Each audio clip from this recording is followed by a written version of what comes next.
Hi everyone, my name is Audrey and welcome to my channel. Today I'm giving you my February wrap up.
So I gave myself a goal to read 5 books for the month of February, and I did not manage that. So far, I've read 5 books in the whole year, and I've set my Goodreads challenge to 1 book a week. So I'm currently around 3 or 4 books behind. Yeah, it's not going great.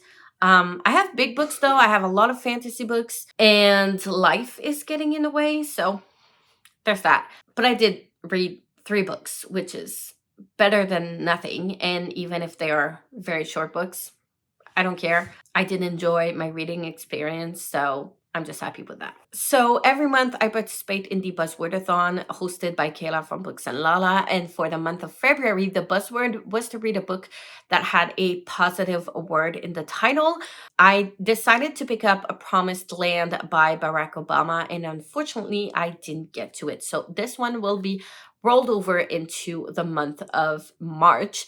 I was also supposed to read There by Tommy Orange, and I didn't get to that one either. This one was for the buzzword of January, which I'm also rolling into March. So it's getting ridiculous, I know, but it is what it is. I also participate every month in the Choose Your Own Adventure a readathon hosted by Book Roast, and for that one the prompt was to read a book that had 100 pages more than my average book page count. And if I'm not mistaken, it's around 400 pages or just under 400 pages. But unfortunately, I only read short books.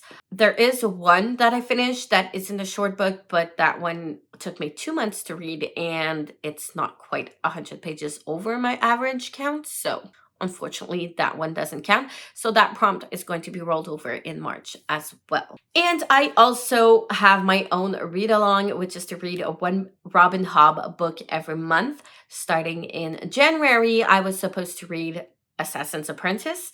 In February, I was supposed to get to the second book, which was Royal Assassin. I finished Assassin's Apprentice in February, and I did not start Royal Assassin. So there's that.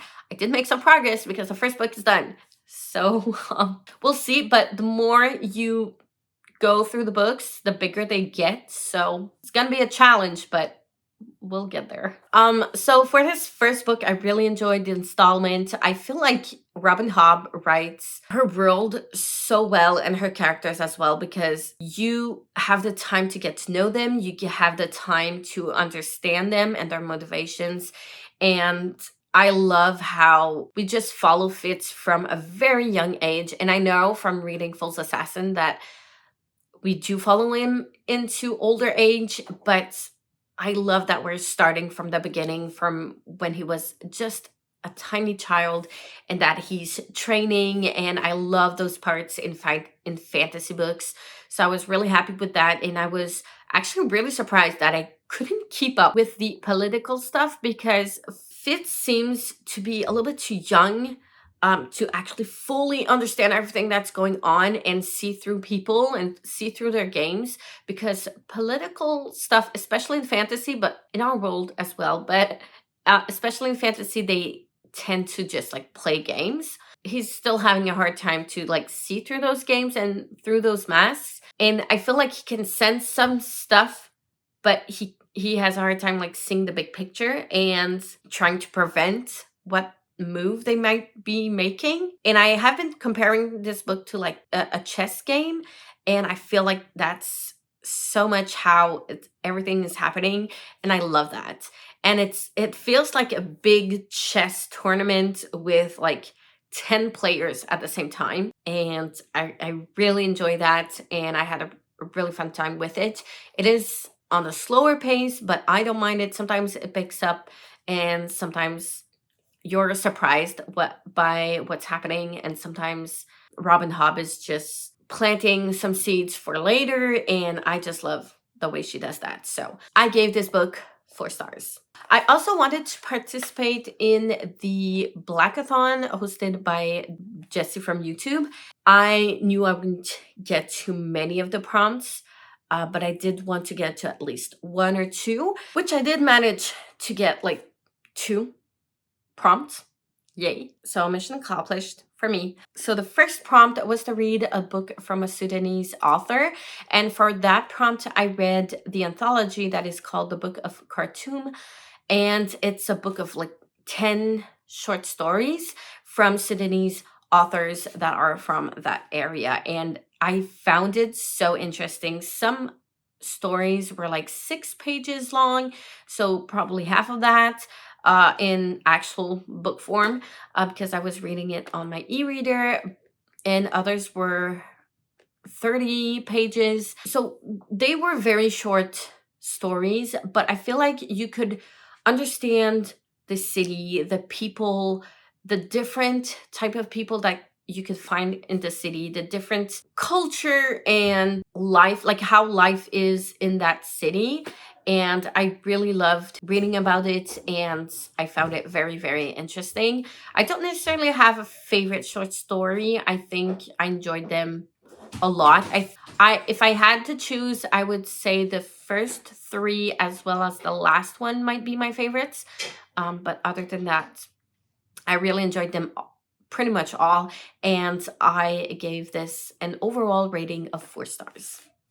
And the second prompt was to read a book with black, green, or red on the cover. And for that prompt, I read At Night All Blood is Black by David Diop. And this follows this character that is going to World War One. He's what they call a chocolate soldier, because they take black soldiers and put them in the front lines, so that they can sacrifice them and win battles that way, I guess. Yeah, it's messed up. I would say there's a lot of triggering stuff in here. It's a little bit weird, but not that much. And I was disappointed because this one I picked up at a sale from my local bookshop that sells in English, and I've never heard about it before when I picked it up, and I decided to buy it because it was really, really cheap, and it was a hardcover, and I'm all in for reading books that are underhyped or not as well known.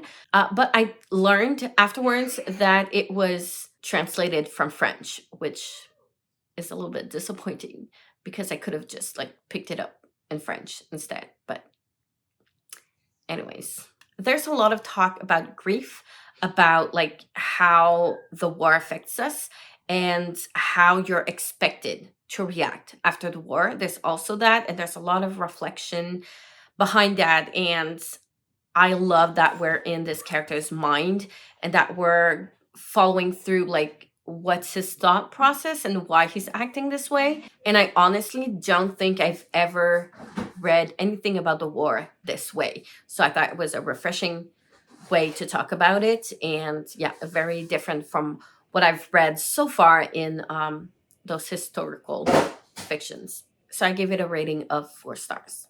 So that's all I've read for February. It's better than nothing.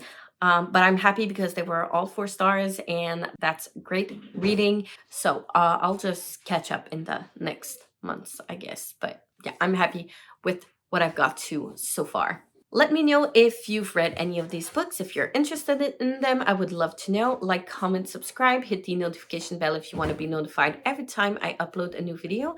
And I will see you soon in the next one. Bye.